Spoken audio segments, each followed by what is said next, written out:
بسم اللہ الرحمن الرحیم، الحمد للہ رب العالمین، والصلاة والسلام علی خاتم النبیین، سیدنا ازکا صلی اللہ علیہ وسلم۔ طہارت والے، پاک کرنے والے۔ سورہ جمعہ آیت نمبر 2 میں رب تعالیٰ فرماتے ہیں کہ وہی ہے جس نے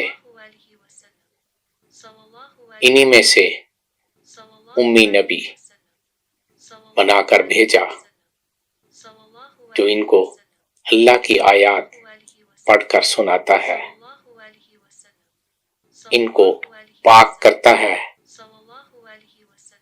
اور علم اور دانائی سکھاتا ہے، یعنی آپ ظاہر و باطن کو پاک و صاف کرنے والے۔ وما توفیقی الا باللہ۔